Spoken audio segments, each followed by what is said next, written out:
Hyrja e Shkodrës në këto ditë të para të sezonit turistik është mbi populluar nga lëvizja mjeteve të shumta. Pika kryesore ku trafiku bllokohet është edhe rreth rrotullimi pranë kishës së Zojës në urën e re të Bunës, aty ku vjen edhe fluksi i lëvizjeve nga pika kalimit kufitar në Muriçan. Prej ditëve të para qershorit, kjo situatë është e përsëritur, pavarësisht se sot është ditë e hënë dhe sigurisht nuk pritet një fluks kaq i shtuar i mjeteve. Institucionet kryesore pritet marrin masa për të përballuar këtë fluks të lëvizjeve, sigurisht edhe për të rritur prezencën e policisë rrugore për stabilizuar edhe qarkullimin. Edhe pse është fillimi i javës, fluksi i lëvizjeve në qytetin e Shkodrës është i lartë. Nga vëzhgimi i paraditës së sotme, hyrja e Shkodrës rezulton nga zonat më të rënduara si pasojë e trafikut të shtuar të makinave.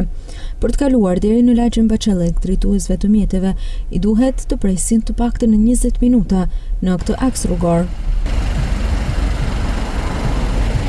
Ndërkohë që situata është ngjashme edhe në qendër të qytetit të Shkodrës, ku për shkak të shtimit të automjeteve në qarkullim, disa herë është bllokuar lëvizja atyre. Shkak është fluksi i shtuar i turistëve që po kalojnë pushimet në qytetin e Shkodrës, që tashmë është kthyer në kryeqendër të turizmit gjatë kësaj periudhe. Ndërkohë, radhët e gjata të makinave kanë krijuar vështirësi në kalim në disa nga akset kryesore të qytetit. Uniformat blu po punojnë gjatë gjithë ditës në mënyrë që të zhbllokojnë trafikun, ndërkohë që situata do të vijojë të mbetet e njëjtë për sa kohë fluksi i lëvizjeve do shtohet më tej në sezonin turistik.